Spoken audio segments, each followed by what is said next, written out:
नमस्कार दोस्तों, आप सभी का स्वागत है इन्वर्ड्यूस नेटवर्क में। दोस्तों, हम सभी जानते हैं कि हमारा सौर मंडल लगभग 4.6 बिलियन ईयर पहले बना था और ये सौर मंडल कई तरह की चीजों को अपने साथ समेटे हुए है, जैसे कि सूर्य को, प्लैनेट्स को, साथ ही इसमें कई तरह की आकाश गंगाएं हैं, कई तरह के एस्ट्रॉयड हैं, कई तरह के धूमकेतु हैं। एस्ट्रॉयड मतलब क्षुद्र ग्रह हैं। तो कई तरह की चीजों का कलेक्शन है हमारा ये सौर मंडल। तो आज हम आपको इसी में से इसके में मौजूद एक एस्ट्रॉयड, आपने शब्द सुना होगा कि सौर मंडल में एस्ट्रॉयड मौजूद होते हैं, तो उनके बारे में हम आपको यहाँ पर बताएंगे, वो भी डिटेलिंग के साथ। तो पहले आपको ये बताते हैं कि एस्ट्रॉयड होते क्या है, साथ ही ये भी बताएंगे कि ये लैग्रेंजन पॉइंट क्या कहलाता है, साथ ही ये भी बताएंगे कि कितने तरह का कलेक्शन हो सकते हैं एस्ट्रॉयड। तो चलिए पहले आपको बताते हैं कि ये एस्ट्रॉयड यानी क्षुद्र ग्रह क्या होते हैं। तो आपको बता दें कि ये प्लैनेट से बहुत छोटे आकार में होते हैं। सूर्य का परिक्रमा ये भी लगाते हैं, जैसे सारे प्लैनेट्स लगाते हैं, हमारे बुध, शुक्र, पृथ्वी, ये सारे जैसे प्लैनेट्स लगाते हैं सूर्य का परिक्रमा, वैसे ये भी लगाते हैं, लेकिन साइज में ये छोटे होते हैं प्लैनेट की अपेक्षा। इनका कोई शेप नहीं होता है, कई तरह के शेप में हो सकते हैं, इसलिए इनका कोई शेप नहीं है। ये स्मॉल रॉकी ऑब्जेक्ट होते हैं जो कि सन का परिक्रमा करते हैं, और ये गैस और धूल के ऐसे बादल होते हैं जो ग्रह का रूप नहीं ले पाए। जिस समय सारे ग्रह बन रहे थे उस दौरान ये ग्रह नहीं बन पाए, यानी छूट गए। यानी कि जब विस्फोट हुआ था उस समय ये एकत्र नहीं हो पाए। जैसे जब एकत्र हो रहे थे, सारे एलिमेंट्स एकत्र हो रहे थे, उस समय ये रह गए, बच गए। तो ये एलिमेंट्स ना तो बड़े थे और ना ही ये एकत्र होने में योगदान दे पाए सूर्य के, इसलिए ये क्या हो गए, ये आपके एस्ट्रोनॉइड्स कहलाए। ये जो शेष रह गए ये एस्ट्रोनॉइड्स कहलाए, ठीक है। इसलिए इनको कहा जा रहा है स्मॉल रॉकी ऑब्जेक्ट, यानी पत्थर या चट्टानों का एक ऑब्जेक्ट या कलेक्शन माना जा सकता है, जो कि सेम वही काम करता है जो प्लैनेट्स करते हैं, लेकिन इन्हें ग्रह की श्रेणी में नहीं रखा गया है। आपने सुना होगा एक ट्रोजन एस्ट्रॉयड है।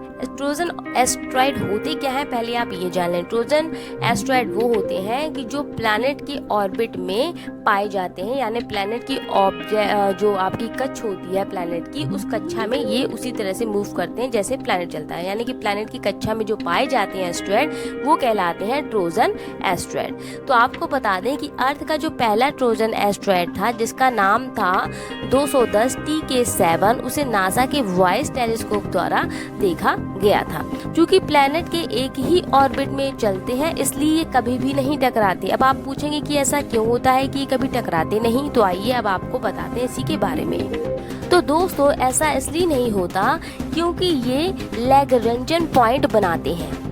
आप सभी भली भांति जानते हैं कि हर ग्रह की अपनी ग्रेविटी होती है, चाहे सूर्य हो उसकी अपनी ग्रेविटी होगी और कोई ग्रह हो उसकी अपनी ग्रेविटी होगी, ये तो हम सभी जानते हैं। तो ये जो एस्ट्रॉयड होते हैं वो लैग्रेंजन पॉइंट्स में बनाते हैं, यानी बनते हैं, इन पॉइंट्स को बनाते हैं। इसका मतलब है कि ये ग्रह उस प्लैनेट्स की जिसमें मौजूद है उसी कक्षा की जो ग्रेविटी है उसको, और साथ ही सूर्य की जो ग्रेविटी है उसको बैलेंस करके ऐसे पॉइंट पर चलते हैं कि कभी टकराव नहीं हो सकता। इसी को कहा जाता है लैग्रेंजन पॉइंट, ठीक है।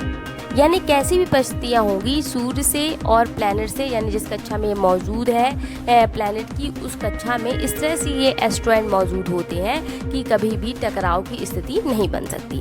दोस्तों, हम सभी जानते हैं कि हमारा सौर मंडल लगभग 4.6 बिलियन ईयर पहले बना था। यानी पहले बहुत बड़ा क्लाउड गैस का, यानी एक बादल था गैस का और डस्ट का, जो आपस में टकरा गया, जिसके बाद जितने भी एलिमेंट थे वो एक जगह पे एकत्र हो गए, वहाँ पे सूर्य बन गया। लेकिन जो एलिमेंट एकत्र नहीं हो पाए, शेष रह गए, उन्होंने क्या कर लिया, वो सूर्य के चारों तरफ चक्कर लगाने लगे। लेकिन जो एलिमेंट बड़े थे वो धीरे धीरे करके उन्होंने प्लैनेट का रूप ले लिया। लेकिन जो ना तो प्लैनेट का रूप ले पाए और ना ही वो एकत्र हो सके सूर्य के, जब सारे एलिमेंट एकत्र हो रहे थे उस दौरान, तो वो सारे क्या कहलाए, वो सारे क्षुद्र ग्रह कहलाए, है ना। इसलिए दोस्तों, एस्ट्रॉयड्स को लेफ्ट ओवर भी कहा जाता है, यानी शेष बचा पार्ट, इन्हें लेफ्ट ओवर भी कहा जाता है, जो कि उस समय सौर मंडल जब बन रहा था, सूर्य जब बन रहा था, उस दौरान ये बच गए, वो क्षुद्र ग्रह कहलाए।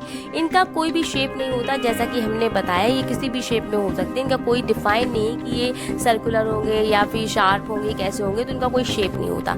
कई तरह के कलेक्शन के फॉर्म में हो सकते हैं। कलेक्शन मतलब कितने भी तरह के मटेरियल का कलेक्शन हो सकते हैं। मतलब मटेरियल का कलेक्शन कलेक्शन यानी कि कौन कौन से मटेरियल में पाए जा सकते हैं अभी तक साइंटिस्टों ने खोजा है, तो बताते हैं कि 3 तरह के कलेक्शन यानी सी, एस और एम टाइप के कलेक्शन ये पाए जा सकते हैं इनमें। अब सी टाइप के यदि कलेक्शन की बात करें तो उनमें कौन से मटेरियल मिल सकते हैं, उसमें ये कंसिस्ट कर सकते हैं क्ले और सिलिकेट रॉक्स का कलेक्शन होते हैं जो कि काफ़ी डार्क होते हैं। वहीं यदि हम एस टाइप कलेक्शन की बात करें तो ये स्टोनी यानी पूरी तरह स्टोनी होते हैं, साइज में इनका मतलब पूरा का पूरा स्टोनी बना होता है, और साथ ही सिलिकेट और निकल आयरन मटेरियल का कलेक्शन होते हैं। वहीं एम टाइप की बात करें तो मेटेलिक होते हैं पूरी तरह से, इन ये निकल और आयरन का कलेक्शन होते हैं।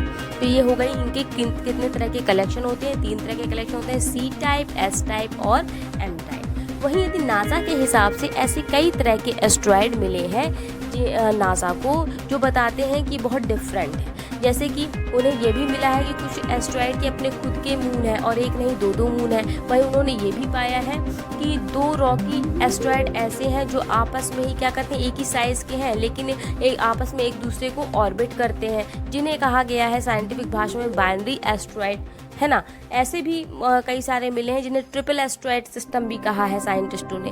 तो ऐसे कई तरह के एस्ट्रॉयड सौरमंडल में पाए गए हैं जिन पर अभी भी रिसर्च चल रही है, और साइंटिस्ट जैसे भी कोई अपडेट आती है हमें बताते रहते हैं कि भाई ऐसा एस्ट्रॉयड मिला है। तो ये थी पूरी बात आपको एस्ट्रॉयड के संबंध में बताने की कि एस्ट्रॉयड ये होते हैं और इस तरह से पाए जाते हैं, इसका कलेक्शन होते हैं। वहीं हमने आपको ये भी बताया कि लैग्रेंजियन पॉइंट क्या कहलाते हैं। तो ये थी पूरी की पूरी बात आपकी एस्ट्रॉयड को लेके। अगली बार हम आप जब आएंगे तो आपको ये भी बताएंगे कि ये एस्ट्रॉयड बैंड क्या होता है, सब बेल्ट क्या होता है, साथ ही हम ये भी बताएंगे काइपर बेल्ट क्या होते हैं। तो एस्ट्रॉयड बेल्ट और काइपर बेल्ट को भी थोड़ा समझना ज़रूरी है अगर आप अपने सौरमंडल को अच्छे से नज़दीक से जानना चाहते हैं। तो ये थी पूरी बात, इसे लेकर फिलहाल इतना ही। समय समय पर हम रिसर्च से जुड़ी अपडेट आपको अपने चैनल के माध्यम से देते रहते हैं। फिलहाल हमें इजाज़त दीजिए, नमस्कार।